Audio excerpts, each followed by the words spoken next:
Ayam masak merah ni ada banyak version ya, tapi yang Nina akan sharekan hari ni adalah version yang tanpa sos, macam orang lama buat lah, macam kenduri punya style tu Senang dia caranya, Nina rasa semua orang pun boleh buat. Jom. Okey, ayam yang dah dibersihkan ni Nina guna lebih kurang 8 ke 12, saiz yang kecil-kecil juga. Okey, Nina lumurkan garam dan juga kunyit. Pentingnya letak garam tu sebab nanti kita nak balancekan dengan rasa masak merah tu nanti. Lepas tu Nina goreng, okey, sehingga dia separuh masak. Nina tak goreng sampai dia betul-betul masak sebab nanti dia akan lebih dry. Bila dia dry nanti tak berapa nak sedap ya. Dan lepas tu Nina buatkan bahan-bahan yang Nina nak tumiskan nanti. Letaklah bawang besar, bawang putih, halia, ada lengkuas sikit kat sini. Lepas tu ada serai juga, dan juga lada kering ni. Nina blend halus-halus, okey.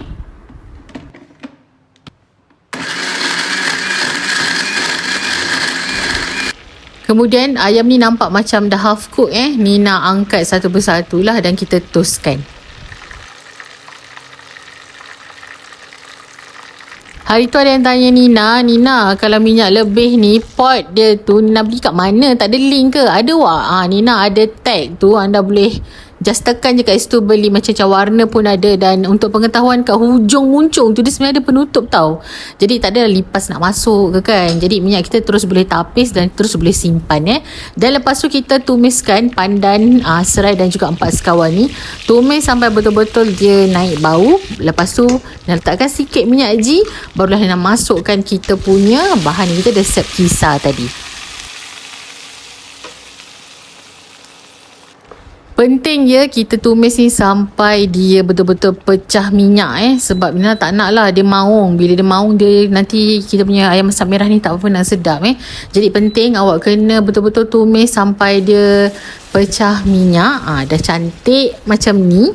Okey, air dia pun dah tak ada. Nina masukkan tomato puri kat sini dan separuh daripada palm sugar, gula Melaka lah, nak guna separuh je dan kita gaul sampai dia jadi warna merah. Proses ni tak apa, sabar sikit, nanti dia akan jadi warna merah nampak tu dia dah cantik dah, warna merah dia dah naik. Okey, lepas tu terus masukkan ayam. Tadi kalau tak cukup minyak boleh tambah sikit minyak untuk kita tumis Ayam masak merah ni senang je.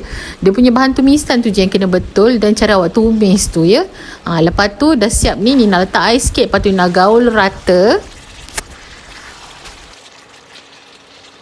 Okey, lepas tu masukkan garam, perasa dan juga sedikit gula lah. Lepas tu kita gaul rata.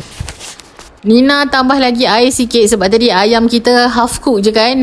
Dan time ni Nina akan biarkan dan Nina tutup sekejap supaya rasa tu meresap ke dalam ayam ni. Nina buka dan Nina letakkan sikit lah kita punya susu cair.